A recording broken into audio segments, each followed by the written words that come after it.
وفي فرقانه الحميد সকলে জবান খুলে মোহাব্বতের সাথে পড়ি আউযু বিল্লাহি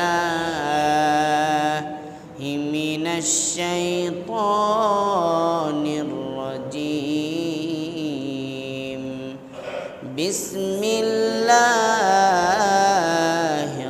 রহমানির রহিম ওয়ালাহুম ফিহা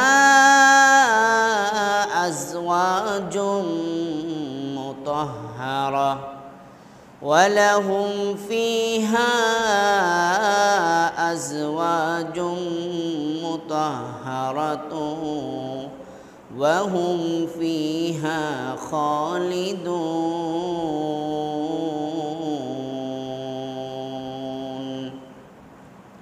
وقال النبي الصادق المصدوق صلى الله عليه وسلم قال الله سبحانه وتعالى أعددت لعبادي الصالحين ما لا عين رأت ولا أذن سمعت ولا خطر على قلب بشر मदीने की हवा से मदीने की हवा से जन्नत की बू आती है खाके पाके मदीने में नूर जन्नत चमकती है बलगल उला बिकमालिही कशफत दुजा बिजमालिही हसनत जमीउ खिसालिही सल्लु अलैहि व आलिहि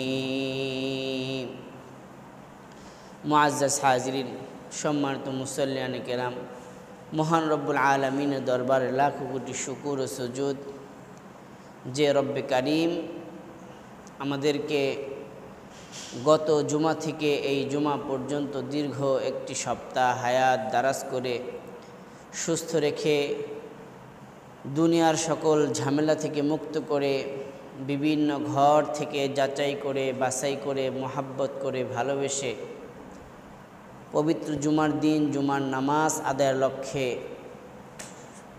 পৃথিবীর সর্বোৎকৃষ্ট স্থান মসজিদে আসার ও বসার তৌফিক দান করেছেন সেই রব্বে কারীমের দরবারে হৃদয়ের সবটুকু ভালোবাসা উজাড় করে ইমানের বলে বলিয়ান হয়ে কণ্ঠ ছেড়ে বলি আলহামদুলিল্লাহ।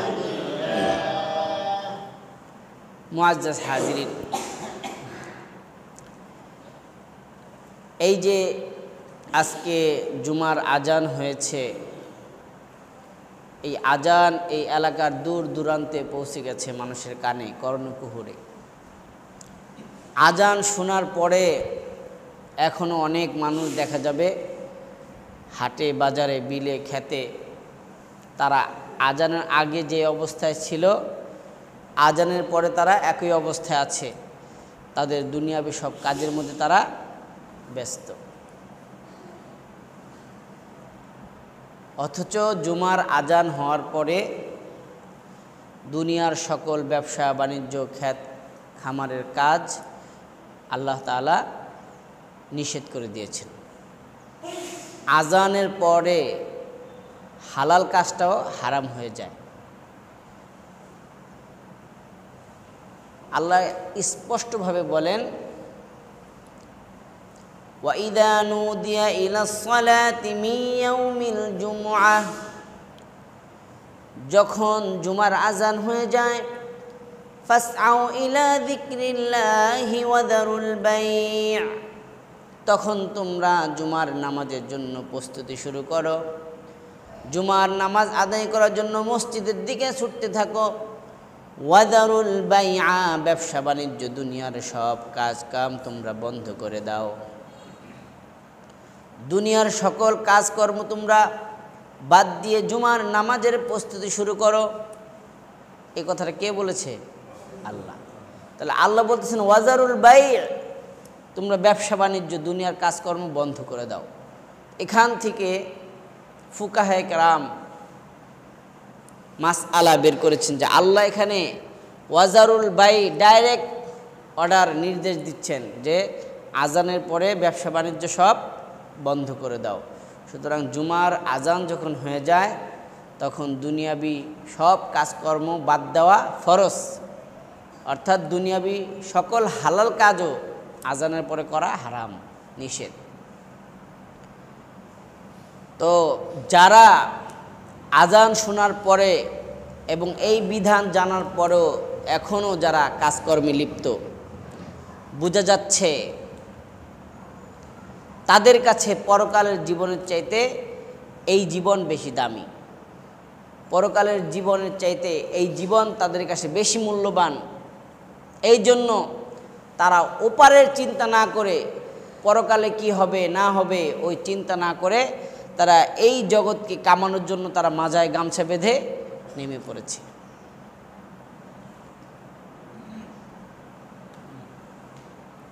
আর আল্লাহ বলেন ওয়াদারুল বাই, আজান শোনার পরে তোমরা ব্যবসা বাণিজ্য ছেড়ে দাও। যালিকুম খায়রুল লাকুম ইন কুনতুম তা'লামুন। আর ব্যবসা বাণিজ্য ছেড়ে পরকালের কাজ করতে যাওয়া, পরকালের সামানা গুছানো, জুমার নামাজ আদায় করতে যাওয়া তোমার দুনিয়ার সকল কাজ কাম ব্যবসা বাণিজ্যের চাইতে অধিক উত্তম, কিন্তু এই বিষয়টা তোমরা জানো না। অপর আয়াতে বলেন আল্লাহ ওয়া আসারাল হায়াতাদ দুনিয়া, যারা এই দুনিয়াকে বেশি প্রাধান্য দেয় পরকালের উপরে, ফাইন্নাল জাহিমা হিয়াল মাওয়া, তাদের ঠিকানা হচ্ছে জাহান্নাম। নাউজুবিল্লাহ। যারা এই দুনিয়াকে বেশি প্রাধান্য দেয়, আল্লাহ বলতেছেন ফাইন্নাল জাহিমা হিয়াল মাওয়া, জাহান্নামই হচ্ছে তাদের ঠিকানা। তাহলে যখন আখিরাতের কাজ আমাদের সামনে আসবে তখন আমরা কোনটাকে প্রাধান্য দিব, দুনিয়াকে না আখিরাতকে? আখিরাতকে। কারণ দুনিয়াকে কেউ যদি আখিরাতের উপরে প্রাধান্য দেয়, আল্লাহ হুমকি দিচ্ছেন, ধমকি দিচ্ছেন, ওয়া আসারাল হায়াতাদ দুনিয়া ফাইন্নাল জাহিমা হিয়াল মাওয়া, যারা দুনিয়াকে আখিরাতের উপরে প্রাধান্য দেয় আল্লাহ বলেন তাদের স্থান হলো জাহান্নাম। নাউজুবিল্লাহ। তো মুআজ্জাজ হাজরিন, তো আমরা যারা, আমাদেরও ব্যস্ততা আছে, আমরা যারা জুমার নামাজ পড়তে আসলাম, আমাদের দুনিয়ার কোনো কাজ নাই? আমাদের ব্যস্ততা আছে না নাই? এখন যারা নামাজ পড়তে আসে নাই তাদের যেমন পাটের কাজ আছে, ধানের কাজ আছে, যারা নামাজ পড়তে আসছে তাদেরও কিন্তু আছে। কিন্তু যারা আসলো আর যারা আসলো না তাদের মধ্যে একটা পার্থক্য আছে, সেটা হচ্ছে যারা আসছে তারা পরকালকে প্রাধান্য দিয়েছে, আর যারা আসে না তারা দুনিয়াকে প্রাধান্য দিয়েছে। আর আল্লাহ এর পরের আয়াতে বলেন ওয়া আম্মা মান খাফা মাকামা রাব্বিহি ওয়া নাহান নাফসা আনিল হাওয়া, আর যারা দুনিয়ার সব ঝামেলাকে উপেক্ষা করে পরকালের জীবনকে প্রাধান্য দিয়ে মসজিদে চলে যায়, দুনিয়ার সব কাজকামকে বন্ধ করে আগে নামাজকে সামনে রাখে, আল্লাহ বলেন যারা আল্লাহকে ভয় করে, ফাইন্নাল জান্নাতা হিয়াল মাওয়া, জান্নাতি হচ্ছে ওই সকল মুমিন মুসলমানের শেষ ঠিকানা। সুবহানাল্লাহ। তাহলে আমি আপনি কষ্ট করে আমাদের দুনিয়ার ব্যস্ততাকে উপেক্ষা করে নামাজ পড়তে আসলাম, আমরা কি জিতলাম না ঠকলাম? আল্লাহ বলতেছেন যারা দুনিয়াকে প্রাধান্য দিল, দুনিয়াকে যারা প্রাধান্য দিল তাদের ঠিকানা হচ্ছে জাহান্নাম, আর যারা আল্লাহকে ভয় করে আখিরাতকে প্রাধান্য দিল, ফাইন্নাল জান্নাতা হিয়াল মাওয়া, তাদের ঠিকানা আমি আল্লাহ নির্ধারণ করেছি জান্নাত। সুবহানাল্লাহ। আর আল্লাহ ঘোষণা দিচ্ছেন পরকালের জীবন খৈরু ওয়া আবকা, পরকালের জীবন হচ্ছে উত্তম, ওয়া আবকা, এবং এটা চিরস্থায়ী বাকি থাকবে। আর দুনিয়ার জীবন এটা আজকে আছে, ক্ষণস্থায়ী, আগামীতে থাকবে না। তো মুআজ্জাজ হাজিরিন, আমরা গত সপ্তাহে জান্নাতের আলোচনা শুরু করেছিলাম সূরাতুল বাকারা থেকে। তো জান্নাতের সংক্ষিপ্ত আলোচনা গত সপ্তাহে শেষ করতে পারি নাই। আমি যতটুকু আলোচনা করব জান্নাতের, এটাও সংক্ষিপ্ত, এবং হাদিস কোরআন শরীফে যে আলোচনা আসছে সেটাও জান্নাতের বর্ণনার একটা সংক্ষিপ্ত আলোচনা। মুআজ্জাজ হাজিরিন, আল্লাহ বলেন ওয়াবাশশিরিল লাযীনা আমানু ওয়া আমিলুস সালিহাত আন্না লাহুম জান্নাতিন তাজরি মিন তাহতিহাল আনহার। ও আমার হাবিব, আপনি পৃথিবীর মানুষকে ঘোষণা করেন, পৃথিবীর মানুষকে এই সুসংবাদ শুনিয়ে দেন, যারা দুনিয়ার সব কাজকর্মকে উপেক্ষা করে আল্লাহর দ্বীনকে প্রাধান্য দিবে, দুনিয়ার সব কাজকর্মকে উপেক্ষা করে পরকালের জীবনকে প্রাধান্য দিবে, দুনিয়ার মধ্যে শয়তানের ধোঁকা, শয়তানের প্রবঞ্চনার মধ্যে না পড়ে আল্লাহর রসুলের পথকে অনুসরণ করবে, আমলে সালিহা করবে। আন্না লাহুম জান্নাতিন তাজরি মিন তাহতিহাল আনহার। রব্বুল আলামিন তাদের জন্য এমন একটা জান্নাতের ব্যবস্থা করবে যেই জান্নাতের তলদেশ দিয়ে আমার আল্লাহ নহর প্রবাহিত করে দিবেন। সুবহানাল্লাহ। কুল্লামা রুজিকু মিনহা মিন সামারাতির রিজকা ক্বালু হাযাল্লাযী রুজিকনা মিন ক্বাবলু ওয়া উতু বিহি মুতাশাবিহা ওয়া লাহুম ফীহা আজওয়াজুম মুতাহহারাতুন ওয়া হুম ফীহা খালিদুন। আল্লাহ বলতেছেন তাদের জন্য রং বেরঙের বিভিন্ন স্বাদের ফলমূল থাকবে, এবং সবচেয়ে আকর্ষণীয় কথা যেটা সবসময় দুনিয়ার মানুষ চায়, একজন মানুষ যখন বুঝতে শুরু করে তার জীবনের সবচাইতে চাওয়া পাওয়া থাকে, আমার জীবনে সবচাইতে ভালো আমার মনের মতো একজন সঙ্গী পাওয়া। এটা একজন মানুষের সবচাইতে চরম এবং পরম আশা। সে ছেলে হোক মেয়ে হোক, ছেলে হলে সে চায় আমার জীবন সঙ্গিনী হোক আমি যেমন চাই তেমন, আর যদি মেয়ে হয় সেও চায় আমার জীবন সঙ্গী হোক আমি যেমনটা চাই তেমন। কিন্তু দুনিয়া আমাদের জীবনের সব আশা আকাঙ্ক্ষা শেষ করার জায়গা নয়, দুনিয়া আমাদের জীবনের সব আশা আকাঙ্ক্ষা পূরণের জায়গা নয়। এই জন্য আল্লাহ রসুল সাল্লাল্লাহু আলাইহি সাল্লাম একবার সাহাবীদের সামনে মাটির মধ্যে দাগ কাটলেন, এইভাবে চার কোণাকুনি একটা ঘর করলেন, স্কোয়ার একটা ঘর আঁকলেন। এরপরে আল্লাহ রসুল সাল্লাল্লাহু আলাইহি ওয়াসাল্লাম এই চার কোণাকুনি দাগের পাশে দাগ ভেদ করে যায় এমন অনেকগুলা রেখা টানলেন, দাগ টানলেন। এরপরে রাসূল করিম সাল্লাল্লাহু আলাইহি ওয়াসাল্লাম সাহাবাদেরকে বলছেন, ও আমার সাহাবারা শোনো শোনো, এই যে আমি চার কোণাকুনি একটা দাগ কাটলাম, এটা হলো মানুষের হায়াতের জিন্দেগি। আর আমি আশেপাশে যতগুলা দাগ কাটলাম, দাগের ভিতরে কিছু অংশ বাহিরে কিছু অংশ, এইগুলা হলো মানুষের জীবনে আশা আকাঙ্ক্ষা স্বপ্ন। তাহলে বোঝা যাচ্ছে মানুষের আশা আকাঙ্ক্ষা যে স্বপ্ন থাকে এগুলা শুধু মানুষের জীবদ্দশার মধ্যে সীমাবদ্ধ থাকে না, বরং মানুষের জীবনকে ভেদ করে বাইরে চলে যায়। আল্লাহ রাসূল বোঝাতে চাচ্ছেন মানুষের জীবন হলো এতটুকু, কিন্তু মানুষের আশা হলো এত বড়। তাহলে এত বড় যদি আপনার আশা হয়, তাই এত বড় আশাটা এতটুকু জীবনের মধ্যে কি পূরণ করা সম্ভব? ফুরাত নদীর তীরে এক ব্যক্তি, বয়স হলো 90 বছর, সে ফুরাত নদীর তীরে একটা সুন্দর একটা জায়গা দেখে ওই জায়গার মালিকের কাছ থেকে আরো 100 বছরের জন্য জায়গাটা বায়না নিয়েছে। আচ্ছা বলেন, একজন মানুষের বয়স 90 বছর, তাহলে আমাদের ধারণা মতে ওই ব্যক্তির দুনিয়ার হায়াত শেষ, হয়তো আর কিছুদিন বাঁচতেও পারে, 5, 6, 10, সর্বোচ্চ 20।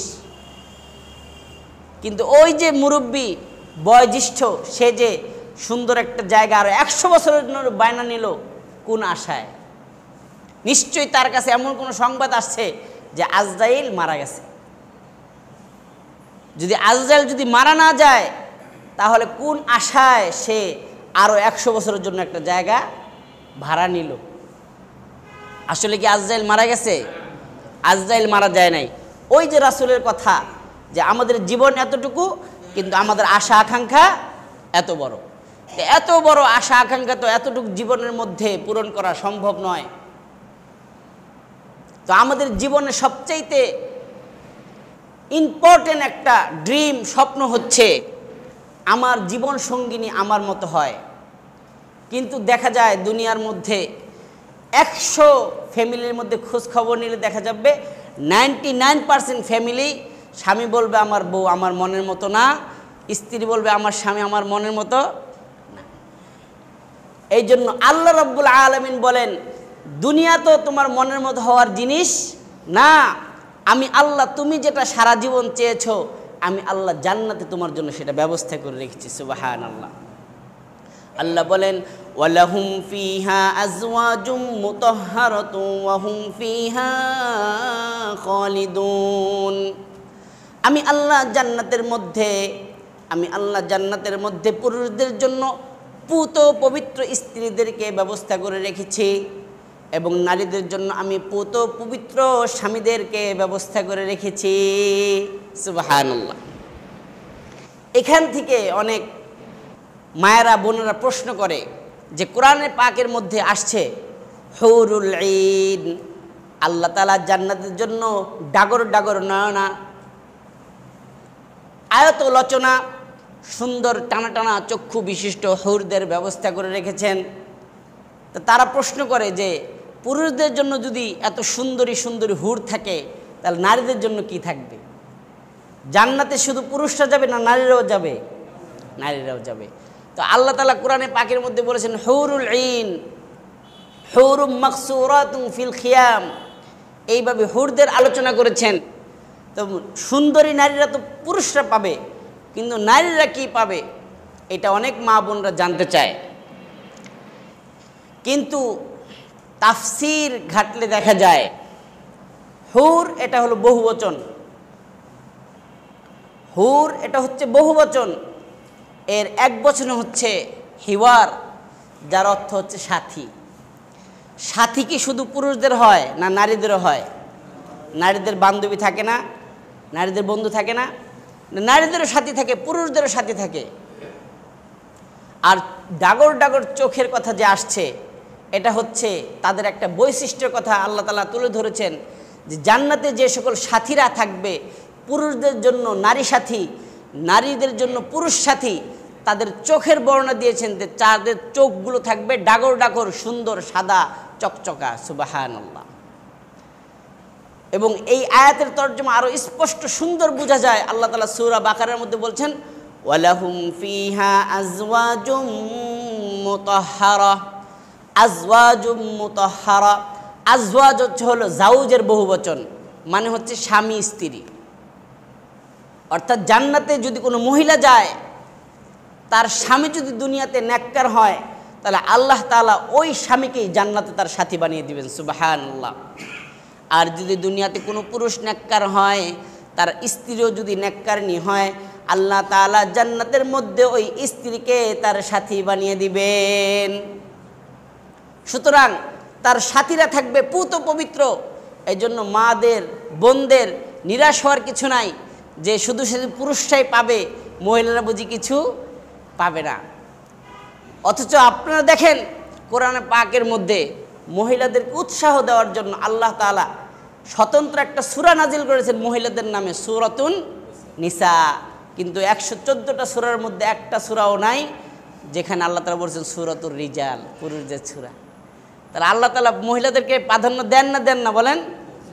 আমরা আগে আলোচনা করেছি, আল্লাহ শুধু নারীদেরকে পুরুষের সমান অধিকার দেন নাই, বরং তো ক্ষেত্র বিশেষ নারীদেরকে আল্লাহ তাআলা পুরুষদের চাইতে দ্বিগুণ এবং বেশি অধিকার দিয়েছেন। আল্লাহ তাআলা নারীদেরকে উৎসাহ করার জন্য সূরাতুন নিসা নামে একটা সূরা নাজিল করেছেন এবং রাসূলের যুগেও মহিলারা এরকম শিকায়ত করতে শুরু করলো, ইয়া রাসূলুল্লাহ, কোরআনের মধ্যে যেখানে জান্নাতের বর্ণনা আসে সেখানে শুধু শোনা যায় ওয়ালাহুম ফিহা আজওয়াজুম মুতাহহারা হুরুন ঈন হুরুম মাকসুরাতুন ফিল খিয়াম ফিহিন্না কাসিরাতুত তারফি লাম ইয়াতমিথহুন্না ইনসুন ক্বাবলাহুম ওয়ালা জান। পুরুষদের জন্য শুধু পুরস্কার আর পুরস্কার, কিন্তু আমরা নারীরাও তো জান্নাত পাওয়ার জন্য অনেক আমল করি, কিন্তু আমাদের জন্য তো আল্লাহর পক্ষ থেকে তেমন কোনো সুসংবাদ শুনতে পাই না। এরপরে আল্লাহ রাব্বুল আলামিন এই নারীদেরকে সান্ত্বনা দেওয়ার জন্য এবং তাদের এই প্রশ্নের জবাব দেওয়ার জন্য আল্লাহ তাআলা একটা লম্বা দীর্ঘ আয়াত নাজিল করলেন, যেখানে আল্লাহ তাআলা ধরে ধরে বলেছেন যে মুমিন পুরুষ মুমিন নারী, মুসলিম পুরুষ মুসলিম নারী, আনুগত্যশীল পুরুষ আনুগত্যশীল নারী, যাতে করে আপনারা কোনো এক স্থান থেকে বাদ না পড়েন যে বলতে পারেন যে পুরুষদের কথা এখানে বলেছে, আমাদের কথা এখানে বলে নাই। আল্লাহ বলেন ইন্নাল মুসলিমিনা ওয়াল মুসলিমাত, মুসলমান পুরুষ মুসলমান নারী, ওয়াল মুমিনিনা ওয়াল মুমিনাত, মুমিন পুরুষ মুমিন নারী, ওয়াল মুমিনিনা ওয়াল মুমিনাত, ওয়াল কানিতিনা ওয়াল কানিতাত, ওয়াস সাদিকিনা ওয়াস সাদিকাত, ওয়াস সাবিরিনা ওয়াস সাবিরাত, ওয়াল খাশিঈনা ওয়াল খাশিআত, ওয়াল মুতাসাদ্দিকিনা ওয়াল মুতাসাদ্দিকাত, ওয়াস সাইমিনা ওয়াস সাইমাত, ওয়াল হাফিযিনা ফুরুজাহুম ওয়াল হাফিযাত, والذاكرين الله كثيرا والذاكرات أعد الله لهم مغفرة وأجرا عظيما। আল্লাহ তাআলা প্রত্যেকটা স্টেপে বলেছেন যে সকল পুরুষেরা জিকির করে, যে সকল নারীরা জিকির করে, যে সকল পুরুষরা রোজা রাখে, যে সকল নারীরা রোজা রাখে, যে সকল পুরুষেরা আল্লাহর আনুগত্য করে, যে সকল নারীরা আল্লাহর আনুগত্য করে, যে সকল নারীরা নিজেদের সম্ভ্রমকে হেফাজত করে, যে সকল পুরুষরা নিজেদের সম্ভ্রমকে হেফাজত করে, আল্লাহ বলেন আ'আদাল্লাহু লাহুম মাগফিরা, আমি আল্লাহ ওই সকল পুরুষ এবং নারীদের জন্য রেখেছি মাগফিরা, আমার পক্ষ থেকে অসীম ভালোবাসা, আমার পক্ষ থেকে অসীম ক্ষমা আমি ওই সকল নারী পুরুষদের জন্য রেখেছি। সুবহানাল্লাহ। এরপর আল্লাহ বলেন যে সকল নারীরা প্রশ্ন করে শুধু পুরুষদের জন্য পুরস্কার, নারীদের জন্য নাই, আল্লাহ বলেন আ'আদাল্লাহু লাহুম মাগফিরা, আমার পক্ষ থেকে ক্ষমা, ওয়া আজরান আযীমা, এবং তাদের জন্য আমার পক্ষ থেকে মহা পুরস্কার রয়েছে। তাহলে নারীরা কি বাদ আছে? তা নারীরা যারা প্রশ্ন করেন যে জান্নাতে পুরুষরা হুর পাবে 70টা, তা নারীরা পাবে কয়টা? এটা নারীদের একটা প্রশ্ন। কিন্তু দেখেন আমি যে আয়াতের ব্যাখ্যা করলাম, এখানে হুর মানে হচ্ছে সাথী, আর আল্লাহ তাআলা আরো স্পষ্ট করে বলেন মা তাশতাহি আনফুসুকুম ওয়া মা তাদউন নুজুলাম মিন গফুরির রহিম। আপনি বলবেন পুরুষদের 70টা, আমারটা কোথায়? আল্লাহ বলেন মা তাশতাহি আনফুসুকুম, দুনিয়ার এই জীবন তোমার মন মতো না, আমি আল্লাহ যেভাবে চেয়েছি তুমি সেভাবে কাটিয়েছ। কিয়ামতের দিন আমি আল্লাহ তোমাকে বলবো মা তাশতাহি আনফুসুকুম, আজকে কিয়ামতে আমি আল্লাহর কোনো অর্ডার চলবে না। মা তাশতাহি আনফুসুকুম, তুমি যা চাও আমি আল্লাহ তোমার জন্য সেটাই ব্যবস্থা করে দিব। সুতরাং কোন নারীর যদি মনে চায় আমার জন্য 70 জন খাদেম থাকবে, পুরুষ খাদেম, আল্লাহ বলবেন ওকে, তোমার জন্য আমি সেটাই ব্যবস্থা করে দিব। কিন্তু পৃথিবীর ইতিহাস বলে আমাদেরকে আল্লাহ তাআলার পৃথিবীর উষা লগ্ন থেকে পুরুষদের মধ্যে 2টা 4টা 7টা 10টা নারীকে রাখার, তাদের সাথে সংসার করার মতো মানসিকতা দিয়ে আল্লাহ তাআলা সৃষ্টি করেছেন। এই জন্য দেখা যায় বিভিন্ন বাদশাদের বউ ছিল 7 জন 10 জন 20 জন। কিন্তু পৃথিবীতে অনেক ক্ষমতাধর রানী অতিবাহিত হয়েছে। রানী বিলকিসের কথা কোরআনে এসেছে, কিন্তু ইতিহাসে এমন কোনো রানী পাওয়া যায় না, সম্ভ্রান্ত কোনো পরিবারের এমন কোনো মেয়ে পাওয়া যায় না, তার ক্ষমতা ছিল, তার ধন সম্পদ ছিল বলে সে একসাথে 10 জন স্বামী রেখেছে। এমন কোনো ইতিহাস আছে? যদি কোনো স্ত্রী অনেক ধনাঢ্য অনেক সম্ভ্রান্ত পরিবারের মেয়ে, তার ধন সম্পদ আছে বলে সে 10 জন স্বামী রেখেছে, তাকে কি মানুষ ভালো বলবে বলেন? তাকে কি মানুষ ভালো বলবে? আর কোনো নারী এটাও চায় না সে যত ধন সম্পদের মালিক হোক যে আমার স্বামী 2 জন থাক। এই জন্য আল্লাহ তাআলা হয়তো এই দৃষ্টিকোণ থেকে যে নারীদের মধ্যে একাধিক পুরুষ রাখবে তারা, বা একাধিক স্বামীর সাথে তারা ঘর সংসার বাঁধবে, এমন কোনো মানসিকতা চাহিদা দিয়ে আল্লাহ তাআলা নারীদেরকে সৃষ্টি করেন নাই। এই জন্য নারীদের এই বিষয়টাকে আল্লাহ স্কিপ করে চলে গেছেন, যে তোমাদের জন্য জান্নাতে যে 70 জন হুর থাকবে না, এই বিষয়টা আল্লাহ উল্লেখ করে নাই। কিন্তু আল্লাহ তাআলা সুন্দর করে বলে দিয়েছেন, মা তাশতাহি আনফুসুকুম ওয়া মা তাদউন, কিয়ামতে তুমি আমি আল্লাহর কাছে যা কামনা করবা আমি আল্লাহ তাই তোমার জন্য ব্যবস্থা করে দেব। সুবহানাল্লাহ। তা আপনার কি লাগবে? কি লাগবে? আজকে দুনিয়াতে আমাদের দেশে যখন শীত আসতে শুরু করে, আমাদের দেশ হলো নাতিশীতোষ্ণার দেশ, বেশি শীতও না বেশি গরমও না। কিন্তু আন্টার্কটিকা সহ আর বিভিন্ন দেশ আছে যেখানে বরফ পড়ে, আপনি থুতু ফেললে মাটিতে পড়ার আগে সেটা বরফ হয়ে যায়। সেখান থেকে পাখিরা হাজার হাজার মাইল পথ পাড়ি দিয়ে আমাদের দেশে আসে বেড়াতে, আমরা তাদেরকে বলি অতিথি পাখি। তখন সরকার আমাদেরকে একটা আইন জারি করে দেয় যে অতিথি পাখি ধরা নিষেধ, অতিথি পাখি খাওয়া নিষেধ, বন্যপ্রাণী শিকার করা নিষেধ, আইন দণ্ডনীয় অপরাধ।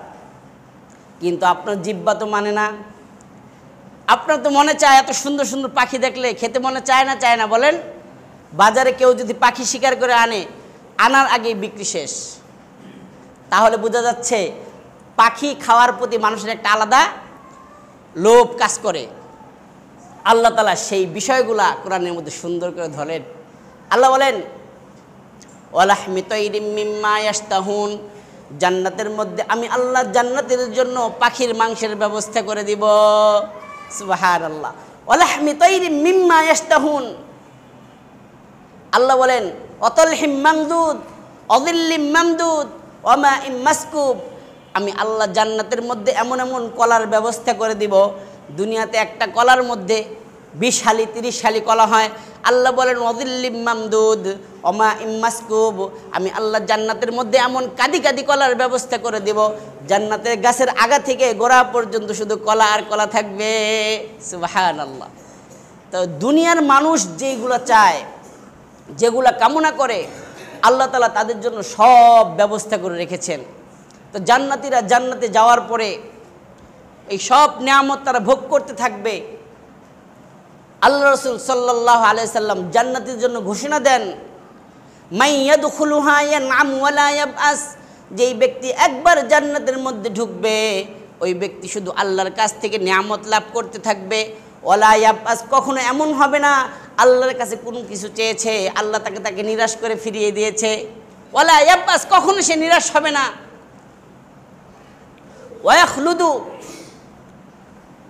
ওয়াখলুদু ওয়ালা ইয়ামুতু, তারা জান্নাতের মধ্যে যে একবার ঢুকবে কখনো তাকে মৃত অবস্থায় জান্নাত থেকে আর বের হতে হবে না। জান্নাতের মধ্যে সে আবাদুল আবাদ চিরদিন বসবাস করবে, সেখানে তার কখনো মৃত্যু হবে না। আল্লাহ রাসূল আলো বলেন ওয়ালা তাবলা সিয়াবুহু ওয়ালা ইয়াফনা শাবাবুহু, একবার জান্নাতের যে পোশাক পরবে এই পোশাক যতদিন যাবে ততদিন দিন চকচক হতে থাকবে, পরিষ্কার পরিচ্ছন্ন হতে থাকবে। এই জান্নাতের পোশাক আর কখনো দুনিয়ার পোশাকের মতো ছিঁড়া ফাটা ময়লা হবে না। সুবহানাল্লাহ। হযরতে মূসা আলাইহিস সালামের জমানায় আল্লাহ তাআলা বনী ইসরাঈলদেরকে 40 বছর পর্যন্ত রান্না বাড়া ছাড়া তাদেরকে জান্নাতের খাবার খাইয়েছেন। আপনারা ঘটনা জানেন, সামনে আসলে আবার আমরা বলবো। তো আল্লাহ তাআলা তখন তাদেরকে জান্নাতের পোশাক পরিয়ে দিয়েছেন। 40 বছর পর্যন্ত তারা এক পোশাক পরেছিলেন, এই পোশাক কখনো ধোয়ার প্রয়োজন হয় নাই। তা আল্লাহ রাসূল বলেন ওয়ালা তাবলা সিয়াবুহু, তাদের কাপড়গুলো কখনো পুরাতন হবে না। ওয়ালা ইয়াফনা শাবাবুহু, তাদের যৌবন কখনো শেষ হবে না। জান্নাতীরা যখন জান্নাতে চলে যাবে, ইউনাদি মুনাদিন ইয়াউমাল কিয়ামাহ, আল্লাহর পক্ষ থেকে একজন ঘোষণাকারী ঘোষণা করতে থাকবে, ইন্নালাকুম আন তাসিহু ফালা তামুতু আবাদা, ইন্না লাকুম আন তাসিহু ফালা তাসকামু আবাদা, তোমরা যারা জান্নাতের মধ্যে প্রবেশ করেছো তোমরা চিরদিন সুস্থ থাকবা জান্নাতে থাকা অবস্থায়, আর কখনো তোমরা অসুস্থ হবে না। সুবহানাল্লাহ। পৃথিবীতে এমন কোনো মানুষ পাওয়া যাবে না যার কোনো না কোনো রোগ ব্যাধি নাই। পৃথিবীতে এমন কোনো মানুষ পাওয়া যাবে না যার কোনো রোগ নাই। একটা না একটা রোগ থাকবেই, হয় কাশি, নয় সর্দি, মাথা ব্যথা, পেট ব্যথা, একটা না একটা থাকবেই।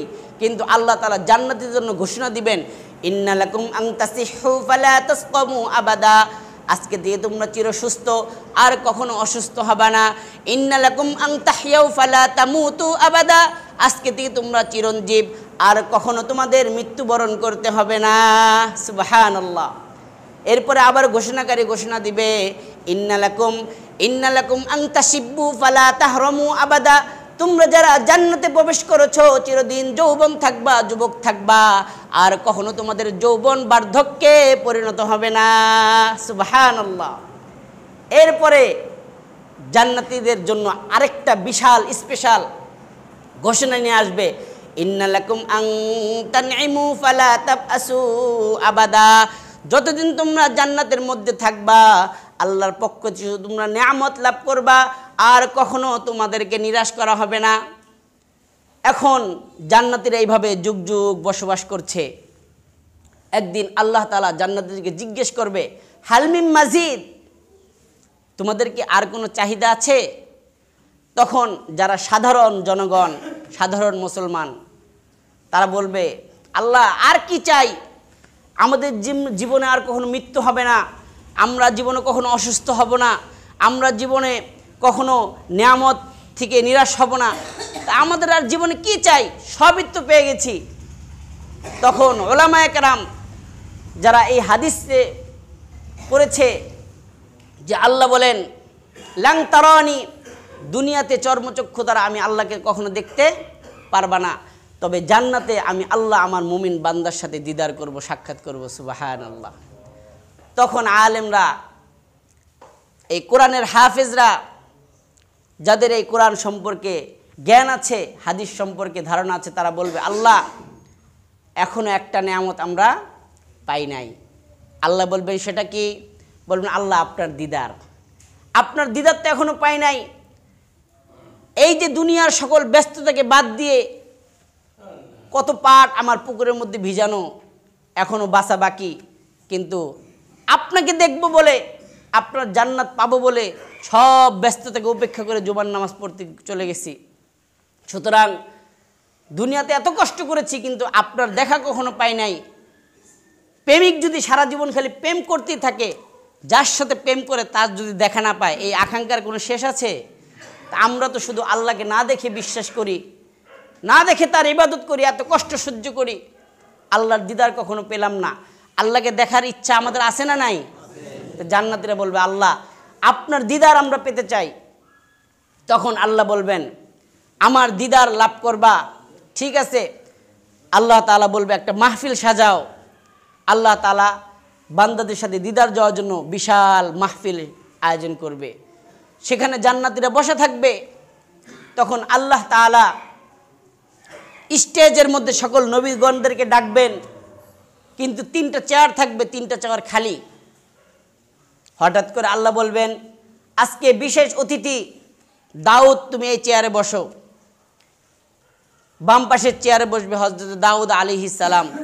তার প্রধান অতিথিকে আল্লাহ তাআলা আমাদের নবী, আপনার নবী, বিশ্ব নবী সরওয়ারে কায়নাত হযরত মুহাম্মদ আরবি সাল্লাল্লাহু আলাইহি সাল্লামকে ডেকে প্রধান অতিথির আসন অলঙ্কৃত করবেন। সুবহানাল্লাহ। আর আল্লাহ তাআলা স্বয়ং সেই দিন সভাপতিত্বের আসন অলঙ্কৃত করবেন। এরপরে আল্লাহ তাআলা বলবেন, ও নবী দাউদ, তোমাকে এত সুন্দর কণ্ঠ দান করেছিলাম, তোমার কণ্ঠে যখন তুমি জাবুর কিতাব তেলাওয়াত করতা, আকাশের পাখিগুলা থমকে দাঁড়িয়ে থাকতো, সমুদ্রের মাছগুলা তারা উপরে চলে আসতো। আজকে তুমি দুনিয়ার মানুষকে তোমার জাবুর কিতাব তেলাওয়াত করে শোনাও।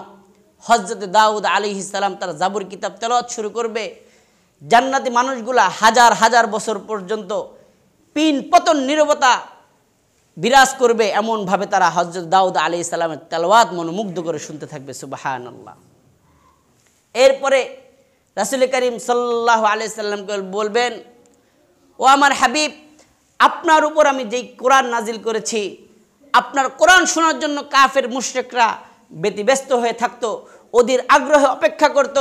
আজকে আপনি সেই সমুদ্র কণ্ঠে কোরআন তেলাওয়াত আপনি জান্নাতবাসীকে শুনিয়ে দিন। তখন রাসূল করিম সাল্লাল্লাহু আলাইহি সাল্লাম সূরাত ইয়াসিন তেলাওয়াত করবে।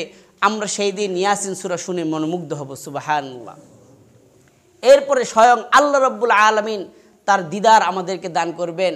আল্লাহ নিজে সূরাতুর রহমান পাঠ করবে এবং জান্নাতীরা তাদের নিজ কানে সেই দিন আল্লাহর কাছ থেকে সূরাতুর রহমানের তেলাওয়াত শুনবে। সুবহানাল্লাহ। তো মুআজ্জাজ হাজিরিন, সবচেয়ে আকর্ষণীয় হচ্ছে হাজার হাজার বছর এভাবে কেটে যাবে আল্লাহর তেলাওয়াত শোনার পরে, আল্লাহর দিদার লাভ করার পরে। এরপরে আল্লাহ তাআলা পর্দা ফেলে দিবেন, জান্নাতীরা পাগলের মতো হয়ে যাবে, বলবে আল্লাহ কেবল দেখা দিলেন, আবার কেবল পর্দা ফেলে দিলেন। আল্লাহ বলবেন না না, 50,000 বছর আমার দিদারে তোমাদের কেটে গেছে। সুবহানাল্লাহ। মুআজ্জাজ হাজিরিন, এইভাবে জান্নাতীদের দিন কাটতে থাকবে। আজকে যারা দুনিয়ার রং তামাশাকে উপেক্ষা করে আল্লাহর আনুগত্য করেন, আল্লাহ তাদের জন্য জান্নাতেও একটা কনসার্টের ব্যবস্থা করবেন। সুবহানাল্লাহ। এটা বলেই আমি আলোচনা শেষ করব। জান্নাতের মধ্যে আল্লাহ তাআলা জান্নাতি বাতাস প্রবাহিত করবেন। জান্নাতের গাছের পাতা একটা হবে স্বর্ণের, আরেকটা হবে রূপার। তখন একটা আরেকটার সাথে এরকম টকটক আওয়াজ হবে এবং বিভিন্ন ধরনের মিউজিকের সাউন্ড সেখান থেকে বের হবে। সুবহানাল্লাহ। এবং আল্লাহ তাআলা যে সকল হুরের কথা বর্ণনা করেছেন, সেই সকল হুরেরা তারা আমাদের সামনে আসবে এবং তারা এসে আমাদের সামনে এমন গান পরিবেশন করবে, আল্লাহ রাসূল বলেন, লাম ইয়াসমাইল খালাইকু মিসলাহা, পৃথিবীর কোনো মানুষ এমন সুন্দর আওয়াজ পৃথিবীতে কখনো শুনে নাই। তারা বলবেন, নাহনুল খালিদাতু ফালা নাবিদু ওয়া নাহনুন নাইমাতু ফালা নাবআসু ওয়া নাহনুর রাদিয়াতু ফালা নাসখাতু তুবা লিমান কানা লানা ওয়া কুন্না লাহু। তারা এত সুন্দর চমৎকার সুরে এইভাবে তারা জান্নাতের গানগুলো গাইতে থাকবে যে আমরা তো তোমাদের জন্য, তোমাদের মনোরঞ্জনের জন্য আল্লাহ তাআলা আমাদেরকে সৃষ্টি করেছে। আমরা সারা জীবন তোমাদের উপর রাজি খুশি থাকব, আমরা কখনো তোমাদের উপর অসন্তুষ্ট হবে না। সৌভাগ্যবান ওই সকল ব্যক্তি যারা আমাদেরকে পাবে আর আমরা যাদেরকে পাবো। তো মুআজ্জাজ হাজিরিন, আল্লাহ তাআলা কোরআনের বিভিন্ন জায়গায় এভাবে জান্নাতের আলোচনা করেছেন যাতে করে আমরা ওই জান্নাত লাভের আশায় দুনিয়ারই অল্প কষ্টকে উপেক্ষা করে জান্নাতের আশায় আমরা আল্লাহর পথে চলতে পারি। আল্লাহ তাআলা আমাদের সকলকে এইভাবে জান্নাতের একসাথে মজমা হওয়ার তৌফিক দান। সকলে বলুন আমিন।